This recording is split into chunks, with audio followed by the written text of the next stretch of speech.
Okay, good evening, everyone. Welcome to our Fishbowl discussion. My name is Antonia, and I'm the host tonight for Science in the City. So this is one of our run-up events for Science in the City Festival. So if you don't have your tickets, please go to our website or to our Facebook and see if there's any session that it's of interest to you. The festival will be on the 27th, the 28th, and the 29th of November.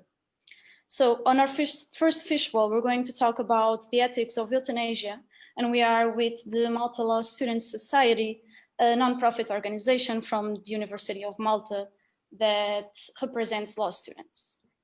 So before we start with the discussion itself, I'm going to give you a few general rules for a Fishbowl discussion, since it's a little bit of a different format. The objective is for you to engage directly with our experts and have a productive discussion. So first of all, this is basically on a physical event, you'll have like two circles, an inner circle and an outer circle.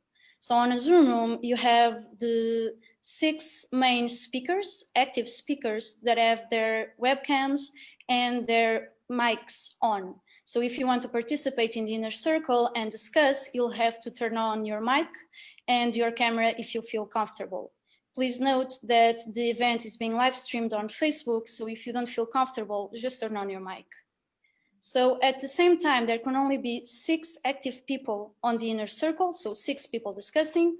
It will start with our 4 speakers, and then once they do their initial statement, you can join in. So if you want to ask a question or just give your opinion, feel free to turn your mic and your camera on. As a general rule, we will not tolerate hate speech, obviously, so please keep cordiality and overall be nice. We are here to discuss and to grow. Please keep that in mind. So without further ado, I'll pass this to our student association to explain their topic and introduce the speakers. Thank you. Thank you, Antonia. Hi, everyone. Good evening, and I welcome you to this discussion entitled Revisiting Euthanasia. On behalf of the organizers behind this Talking Ethics of Science, Drugs, Death and Computers event, as well as my colleagues from INSL, the Malta Law Students Society, we appreciate you coming here and we thank you for your interest and participation. For those of you who are blissfully uninitiated, my name is Mati Charzamit, and I currently occupy the role of president within INSL. It is also my great pleasure to present to you the members of our panel for tonight's discussion. First up is Dr. Lara Attard, who is not only a predecessor of mine as president of the same organization, but also former policy officer responsible for the publication of INSL's euthanasia policy paper, something which we will have to make reference to repeatedly during this discussion. There is also Dr. Essa Flerabera, who's a lawyer and an activist, and also former policy secretary of this law student organization. There's also Daniel McAuliffe, deputy leader of the Labour Party for Party Affairs, and also one of the more recent and prominent voices to publicly discuss this subject. And also Professor Pierre Malia, who is Professor of Family Medicine, Patient Rights and Bioethics at the Faculty of Medicine and Surgery in the University of Malta. Ladies and gentlemen, thank you for coming to today's discussion, and we hope that we can come to a conclusive and very constructive feedback on the subject. So to start off with today's debate, my first question is let's say a very general one. Obviously, during the past weeks and months, there has been a stronger evidence of people discussing the subject in a more public forum, where before the subject of euthanasia was perhaps one which wasn't discussed that altogether in prominent places. That appears to have now changed. My question to you is why, in your opinion, and if that is the case, in your opinion as well, what led to it? I'll start with you, Professor.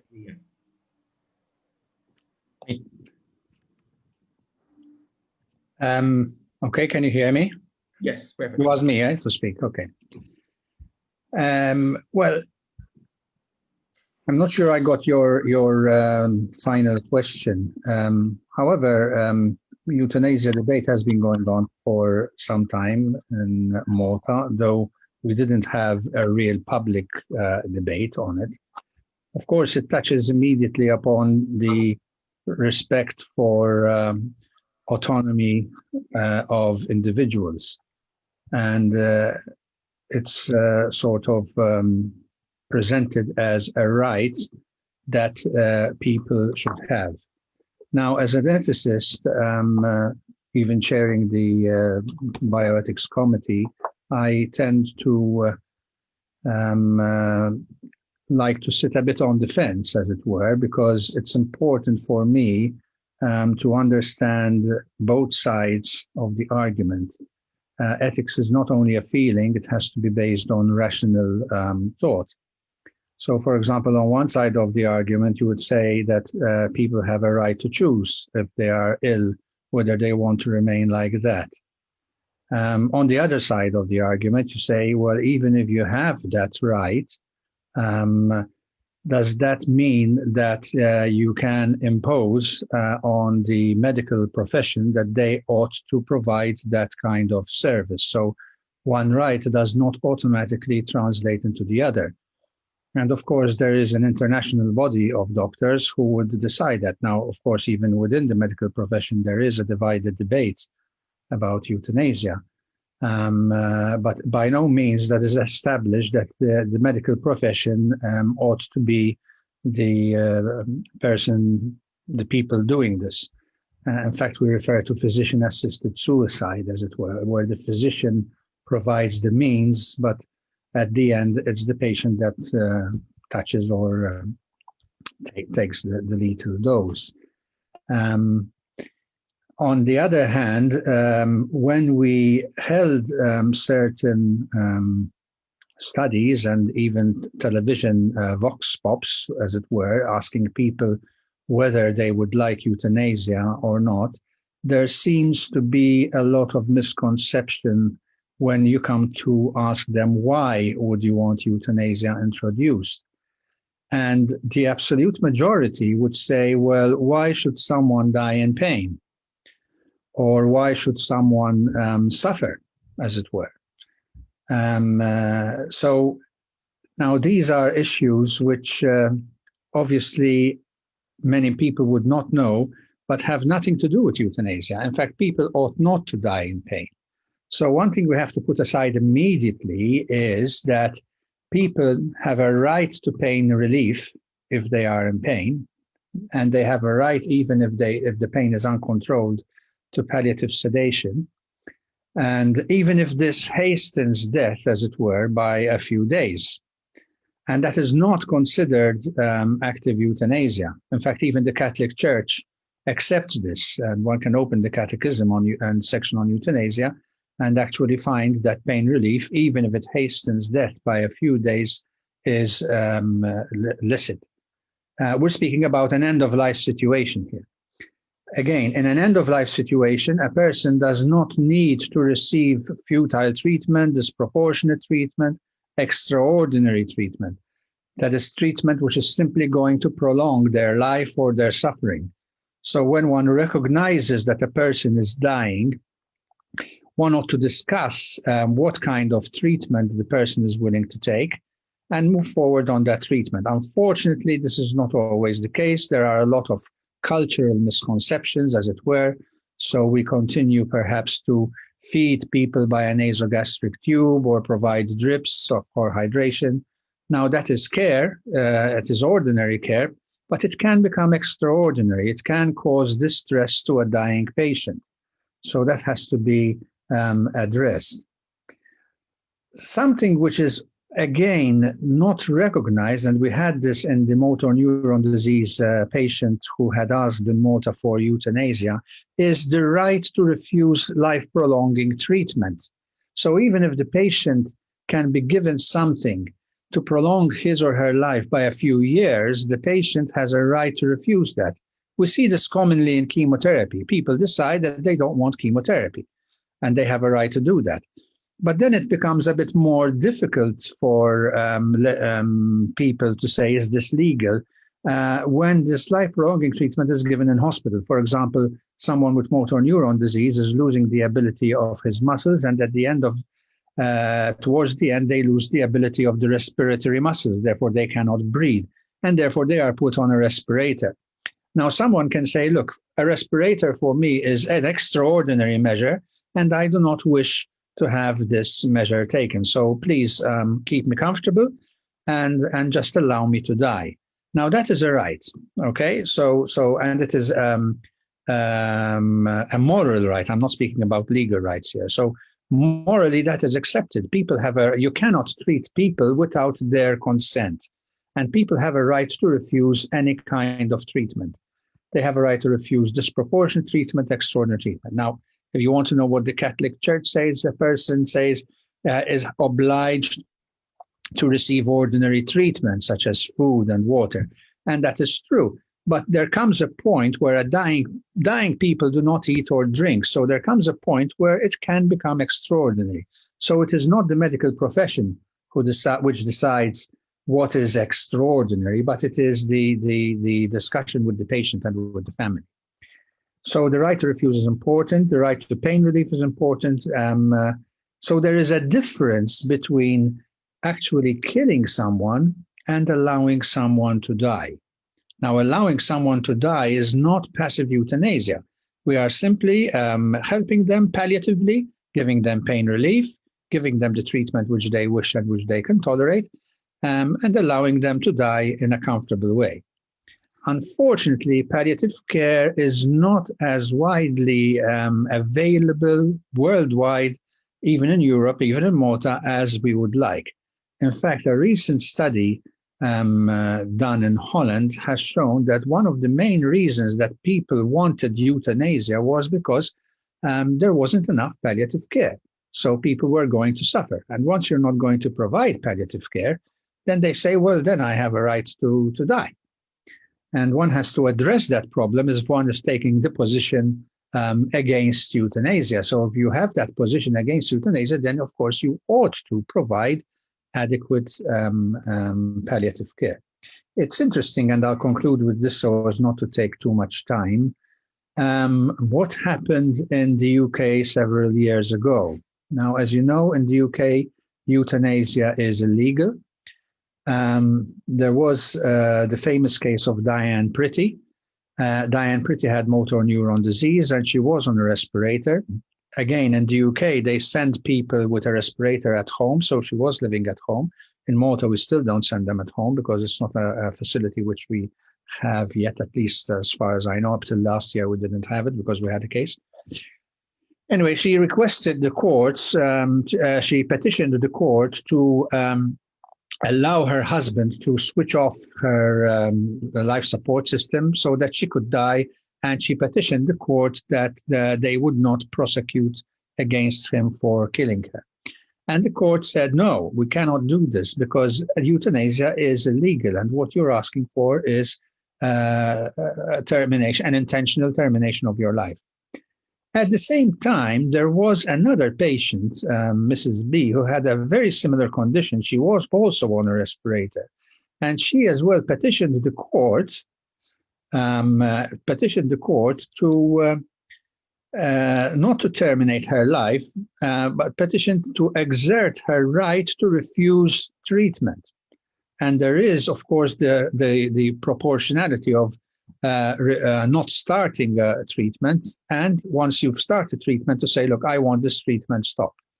And the court said, well, yes, in the UK, the court said, yes, a patient has a right to refuse treatment. So her respirator was removed. She was sedated to keep her comfortable, and she was allowed to die. It's interesting that the sentence came out on the same day when Diane Pretty had petitioned then the European Court of Justice, and the European Court of Justice upheld the sentence which was given in the UK. So the European Court of Justice sentence came out on the same day that the UK issued the sentence of Mrs. B. So we can see that the issue here was that Diane Pretty was really insisting on euthanasia. So rather than insisting on her own health care, as it were, I don't want to sound blunt because one doesn't want to be insensitive, but it seemed to the court that she was also using her case to promote euthanasia, whereas the other patient had the same condition, had a respirator, but petitioned the court for what was actually her right. So basically, if these rights are exerted, and one of your questions is, does the country have a right to introduce these things without a referendum? I would conclude and say the country does have a right to legislate about these things which are morally already accepted, that you can give pain relief even if it shortens life. This is also accepted, as I said, by Catholic authorities. You don't need to have extraordinary care. You can refuse life-prolonging treatment, and you have been started on life-prolonging treatment. You can actually ask for it to be stopped. So those things the court, the legislators can actually legislate. And we did have a 3-year project on end of life in Malta, and we did provide a consensus document, which is on the university website. And I edited the issue, and I got the collaboration from the faculties of medicine, law, and theology, because in our culture, those are important. What perhaps the government might not have a right, unless it is, of course, on an electoral agenda, is to simply introduce euthanasia. Of course, then a referendum might have to decide this. But I would, as an ethicist, say that before we go for euthanasia, we have to give proper end-of-life care. We have to distinguish the difference between killing and allowing someone to die a natural death, allowing people not to receive the extraordinary care which they do not want, allowing them to refuse certain treatment, and giving them adequate pain relief, because unfortunately many people still die in pain. And if your pain relief is not enough, giving them sedation. After a few years of this, then of course what you are probably going to be left with are people who are going to live a life such as in a vegetative state, or perhaps they went through an accident and are tetraplegic, they're paralyzed from the neck down. Those are unfortunate side effects of modern medicine.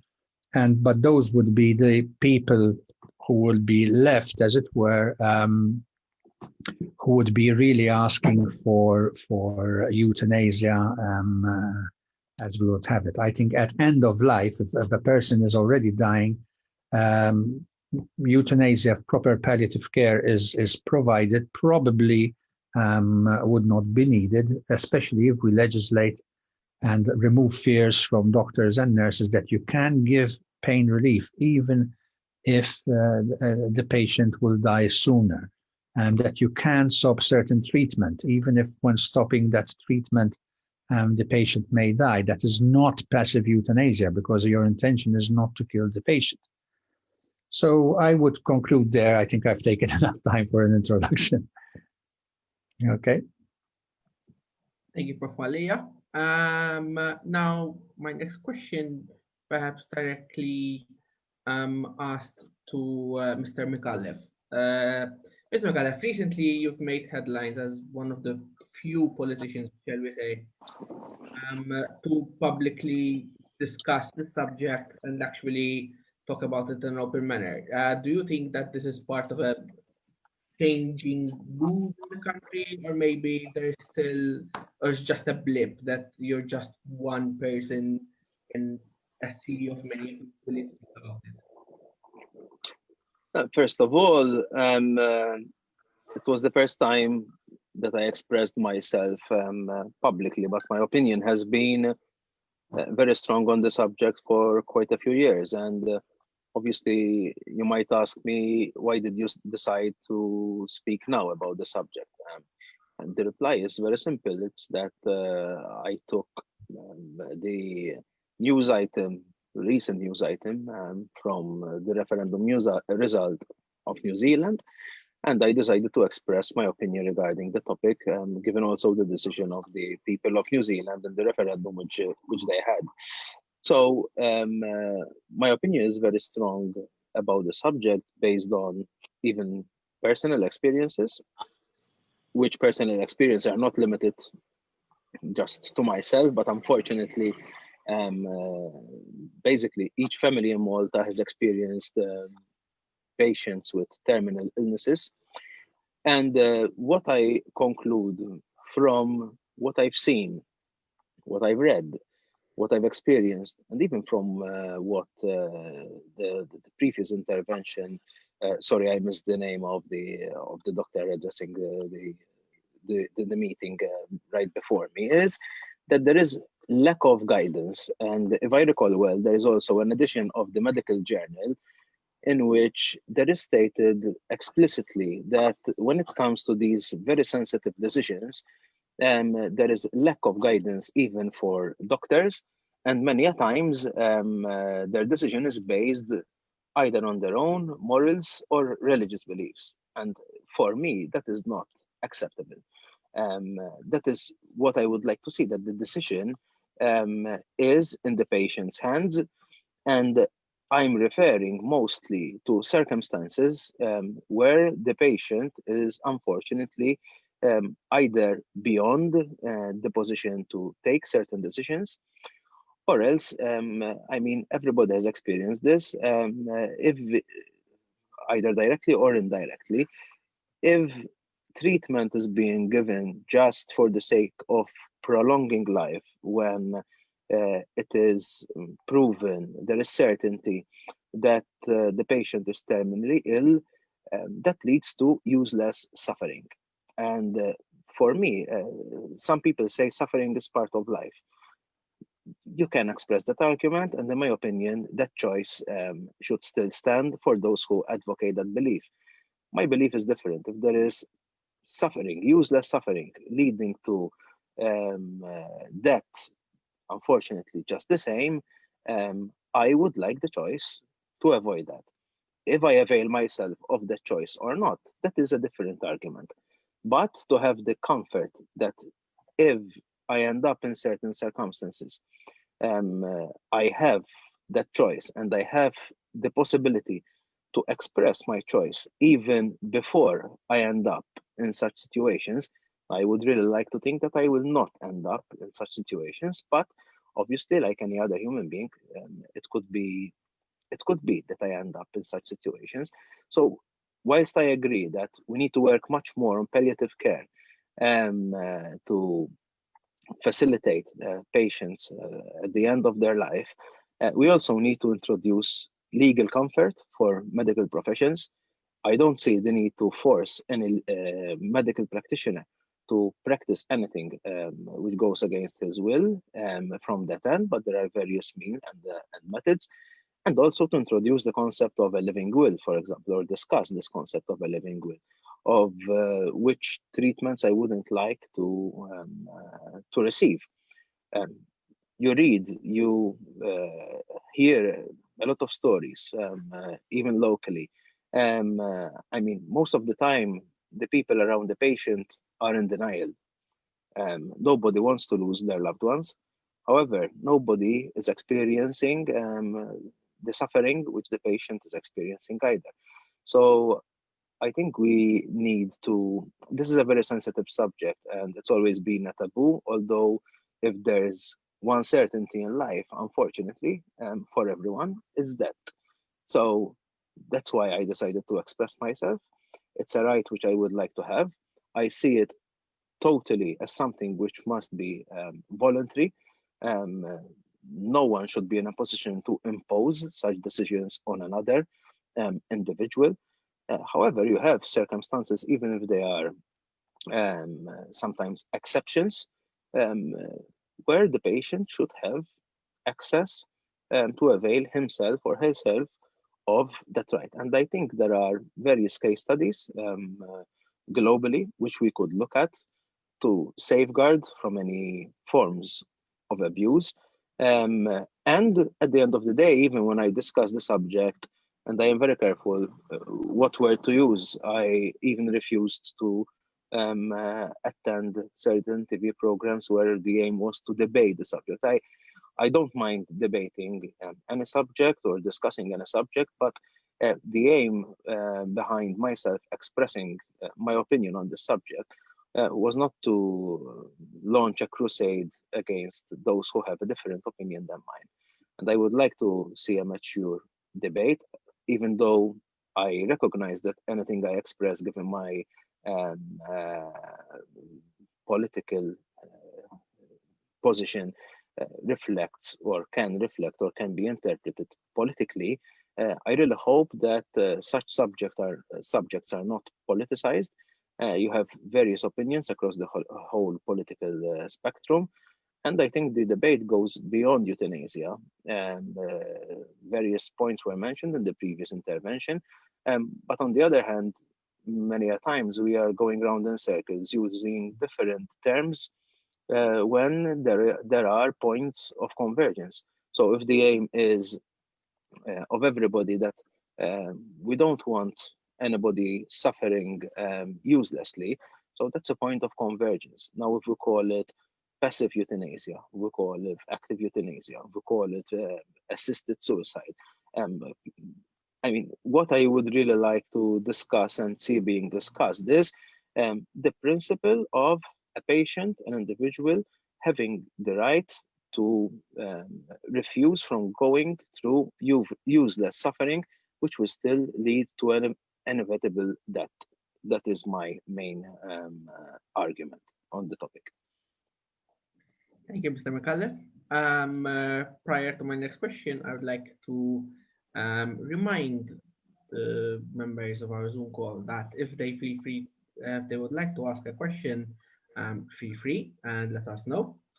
And on to the next one, to Dr. Attard and Dr. Abela, who have been quiet for now for obvious reasons. But my next question relates to the policy paper that we as an organization launched some years ago. Specifically, what led to us students discuss a topic which is deemed controversial in this day and age, and what perhaps were the main salient points? I would ask Dr. Attard first, and then Dr. Abel join in, if that's okay. That's right. Basically, the policy paper started as an idea within INSL. We were following closely, like what was on the rise, like within the common discussion, and we noticed that there was suddenly a spike in the topic of euthanasia. Then, as we went along, we were approached by Joe Magro, who was basically an activist for euthanasia because he wanted to have euthanasia himself. And we started to take insight from these people who were directly involved. As we went on, and we obviously started discussing with the executive board and started discussing with the students and so on, and we realized that there was a lot of interest. In fact, this policy paper was written by a team of 6 people, all of which were very invested in the topic. And I think one of the crucial things of the paper that was issued by the organization was that whilst we as a law student organization, we obviously tackled the legal side of euthanasia, be it the Maltese and be it the comparative legal side of euthanasia, we also went further. We went into the ethical side of euthanasia, the medical, and also, even though it was very controversial, we went into the economical side of euthanasia, which finally we came out with a set of proposals. So basically, I think the main starting point of this paper was the interest and the collaboration behind it. But then the end point started that the organization actually gave in a solid work with, in my opinion, an unbiased nature and also feasible proposals. I'm pretty sure Flair can add on to what I said, since she was there all the time, as were you, Matthew. Long nights at Costa. Very true. No, I fully agree with Lord and Professor Malia and Daniel. In regards to the paper, and that's what led to it, really and truly, Laura would know more than me because she was part of the executive. However, I can tell you why I chose to participate in the debate, why I chose to participate in the paper and give my contribution. Euthanasia is in itself a very topical debate for two reasons. One, I think everyone in our families suffered from some kind of illness, whether it's mental, whether it's physical, because even mental illness can lead to physical illness at the end of the day. Apart from that, 5 years ago, I think, we had the subject of the equality bills that came up. And there were some people who had a misconception between what this equality bill meant. Did it mean that it led the gateway to euthanasia being legalized and abortion being legalized? I don't think it's the case. However, what we've done as INSTEL at the time was we've looked into the diverse models of other countries, European, non-European third countries such as America, New Zealand, and Australia. We've also looked into India, so it was very well researched. Ultimately, as Dr. Al-Tart said, we did have our final conclusions. They weren't biased. We noted what is pro-life and noted what is pro-choice. However, we also entered into the legal aspect, which is you've got the European Convention saying that there's a right to life, but then at the same time, you have other legislation which says you have the right to die. So we try to strike a balance. Obviously, it's a student's work, but I think, as Dr. Al-Tart said, it's a very good job. At the time, it was innovative. I think it still is. There is room for debate, not only among students and lawyers and doctors, but I think on a national level. It's also a topic which other levels, such as the European Union, have tried to introduce, to discuss within the European Commission, for example. However, due to the diverse legislation of the European member states, one has national competence, so we have yet to look into it. But I think that is my contribution for now. Thank you.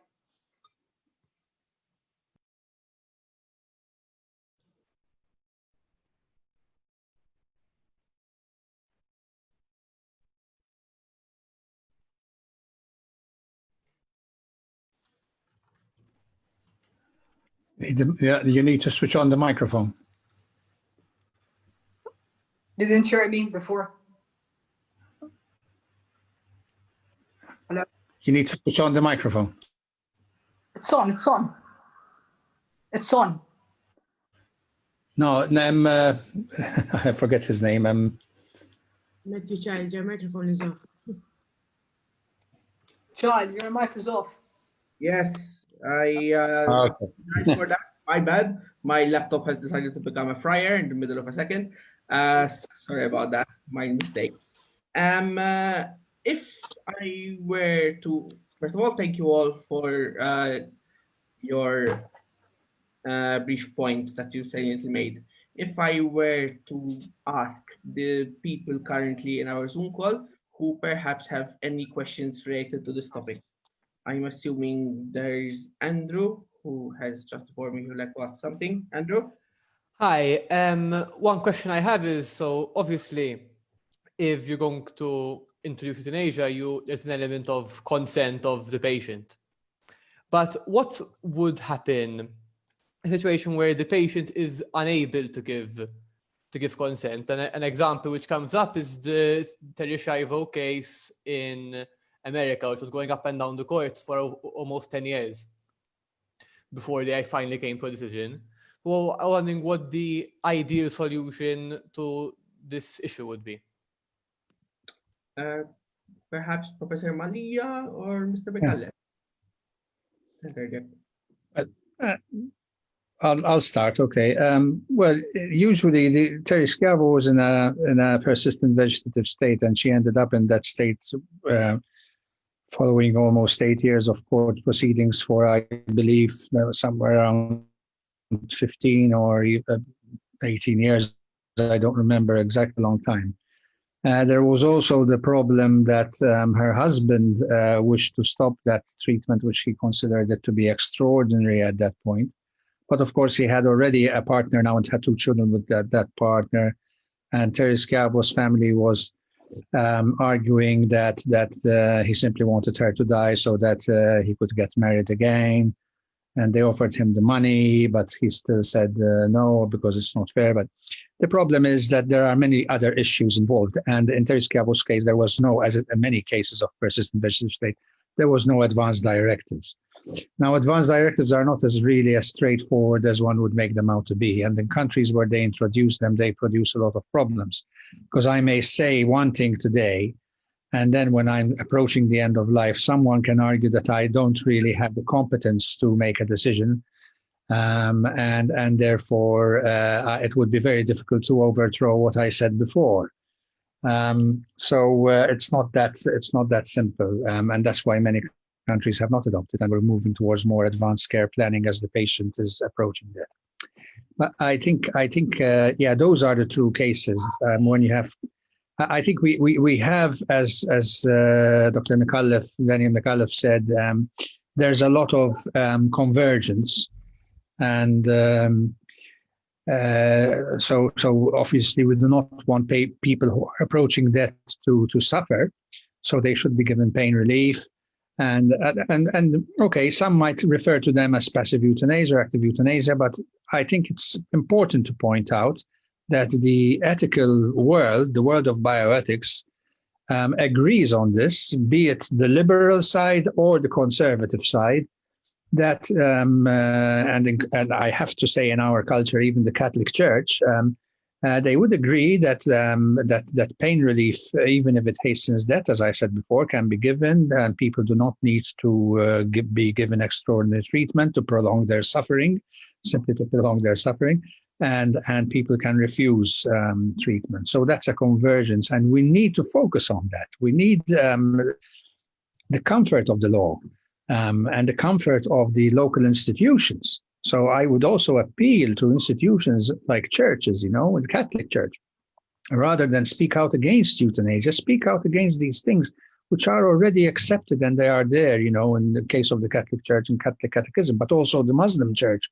The Muslim Church agrees on these things. So it's important to engage the social institutions, not on an antagonistic word like euthanasia, but on things where we converge.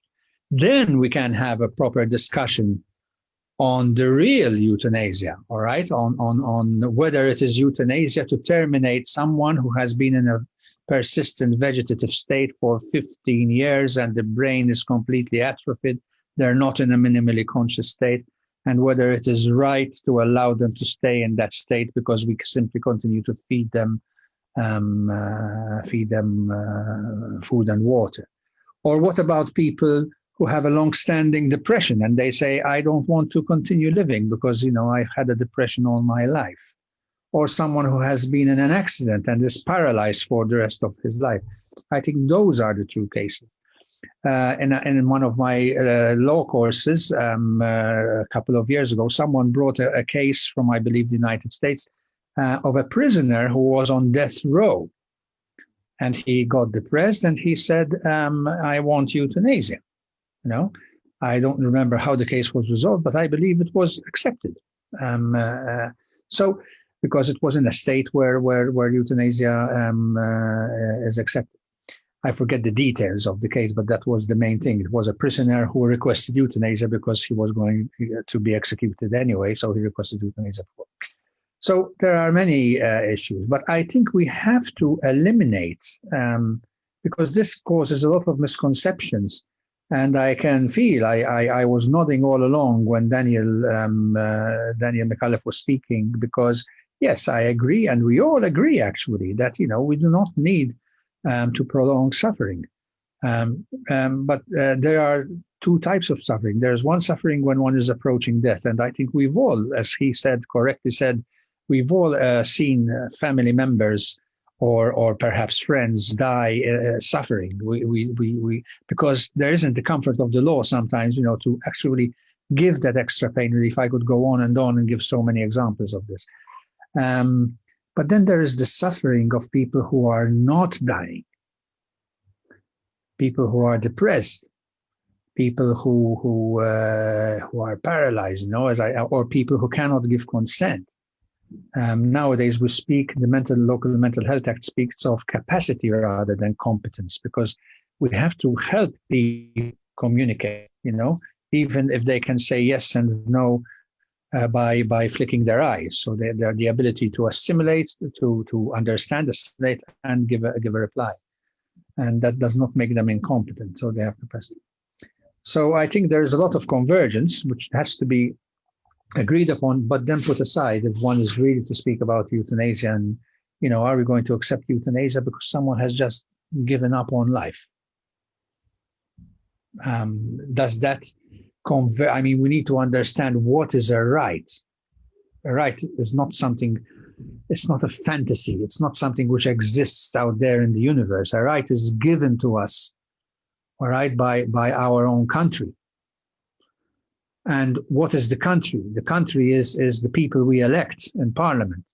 And they have to reflect what the people want, not as a side effect. I wouldn't say it has to be on electoral manifesto, because people might not want it, but, they want the party and therefore vote for that party, and then automatically that comes. I think a referendum would be much better, because at the end of the day, my rights are there because the rest of the Maltese people have decided to give me those rights. And we decided to follow the rights of European Union, of general, well, you're lawyers, and you know better than I do, where these rights come from. But they don't simply fall from the air. I mean, we have to distinguish between what is a natural right, which is something which we naturally developed and say, yes, this ought to be a basic human right, and distinguish that from what is a divine right, because then there you're entering into religion, and perhaps it's not, although it is part of the culture, yes, and it has its weight, but it is not part of legal jargon, perhaps, and ethical jargon strictly. But it has to come into the debate, because they are the people who are going to have to vote in favor or against. So I think that's the main thing. Thank you, Professor Malia. Mr. Mikallef, maybe you'd like to discuss the salient point about whether or not we need a possibility Schiavo case, perhaps, before. Do we need to come to that situation before legislation actually takes place with regards to euthanasia? Well, Dr. Malia touched on a number of points, and as he said, there is a lot of convergence. Where to draw the line, or where a person can accede to that right, that is part of the whole debate. So in my introduction, I mentioned the New Zealand referendum as the springboard, let's call it that way, for me expressing my opinion about the subject. And if we were to use that as an example, there are various parameters which were included in the discussion, which eventually led to the referendum.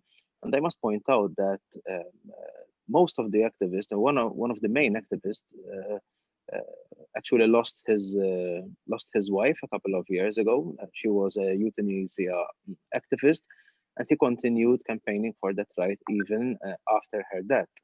Now, there were a lot of notorious cases, and some cases, when you read about them, a case which was not mentioned is the case of Charlie Gard, where they were speaking about a minor, a little child, where doctors were saying, listen, it's useless giving more treatment to this child. It will only lead to more useless suffering.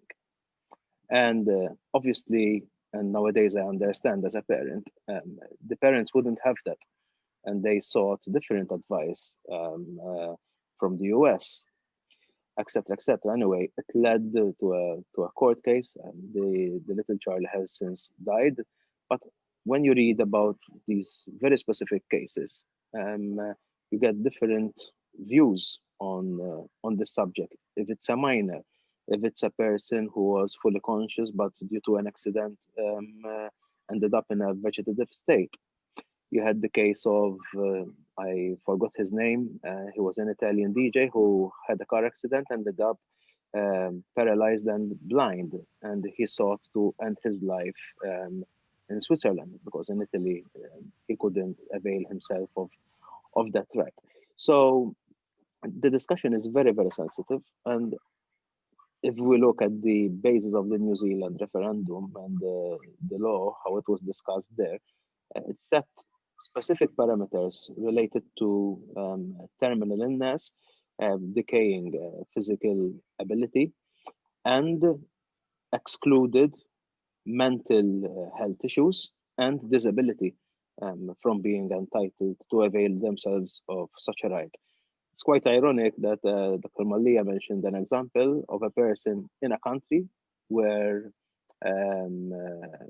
being given the death sentence is still accepted, but then in some states, such a right to die peacefully, let's call it that way, is not accepted. So I understand the social context obviously affects a lot the debate and how we look at it.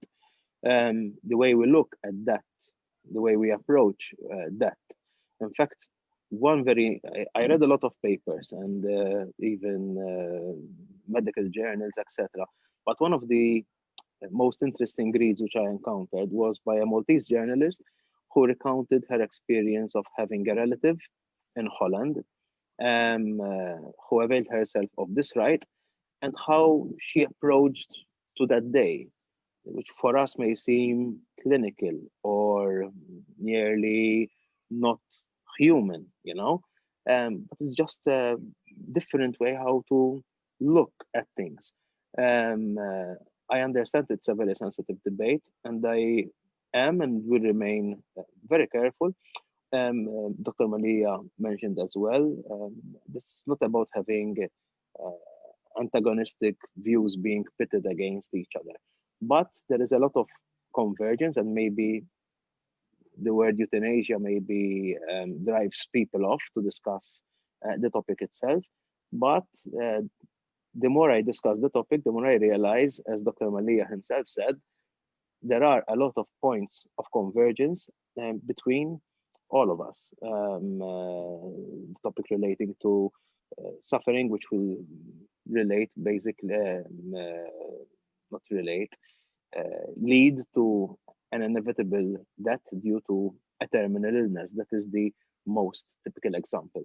Then there are other examples which need to be discussed, and it's a high level of ethical debate is needed to safeguard not just the patients, but also medical doctors, whoever. But if I recall well, one of the studies which I had read, 12% of doctors in Malta had patients asking them for such a right. Let's put it that way. So I think the topic is much bigger than we ought to think. And the feedback I received during the last weeks, for example, I don't recall the name again, of one of the INSL officials. She mentioned the case of Mr. Magro. Mr. Magro was the person who put the topic on the national agenda a couple of years ago. And when I expressed myself, Mr. Magro was one of the persons, I didn't ask for his permission, but he was very vociferous. I even contacted him. One of the persons who contacted me and encouraged me to continue campaigning for such a right. So I think there is a basis for a mature debate, and even such discussions as this we're doing right now should lead to a more and more mature discussion in a wider context within our society. Thank you, Mr. McAuliffe. Prior to unfortunately concluding this event, I have one final question by Mr. J.C. Denton. I am not sure if he's here in this chat. He's still available. Yes, I see him. Mr. Denton, if you are available, you can ask your question yourself. You can turn on your mic or even your video and perhaps share it with the rest of the group. If you are still with us. No problem. So I'll ask it on behalf of yourself. That's okay. So my question is this. If the option of euthanasia were to become legal, yet a person who has a terminal condition chooses not to undertake euthanasia, do you believe that the state or taxpayer should still bear the cost for their care? I don't know if any of the current panelists would like to answer that. Obviously, definitely, there is no question about that, in my opinion. It's a matter of choice for the individual, and I think one of the things we should really be proud of as a small nation, as Maltese, is the fact that each and every person has access to excellent quality free healthcare, and that principle remains not up for discussion from my end. Thank you. Prior to conclude this event, maybe I would like to ask you if you guys have any other concluding remarks, or any other questions. Yeah, perhaps I can, just conclude by emphasizing I'm glad that Daniel has agreed that there are a lot of converging places where we can agree, and in fact local law does, I was told, allow them, but they, like the Data Protection Act, they have to be made a bit more clear, so that the suffering which can be alleviated and which perhaps is not being alleviated because of fear of euthanasia will actually be covered. That was the first thing that the minister told me when we get the report. But will doctors be covered if they give pain relief? From a moral point of view, they are. If the law is in any way unclear, then of course the law should make that clear. Of course, it doesn't mean that I can go and just give 100 milligrams of morphine to a patient. I have to follow a standard of care. But the family have to be involved, and the people have to agree that, they have to, I said before, social education by our institutions, including religious institutions, have to tell people what can be done. It's useless to speak against euthanasia, but then not emphasize that there are things which can be done. You don't need to have life-prolonging treatment. You don't need to receive extraordinary or futile treatment. And you have a right to pain relief. So those are the issues. And then we can have a more healthy discussion on the issues like depression, paralysis, and persistent vegetative state, because we won't be confusing those that can actually be done already, which are not considered in the ethical field as euthanasia, and those issues which actually are. So thank you for this interesting discussion. Thanks. Thank you for participating. Thank you to our lovely panel, and thank you to all the audience members. Unfortunately, time has run out, and this is the end of today's discussion, at least from my part. Thank you all so much for coming, and I'll leave it in the capable hands of Ms. Antonia to continue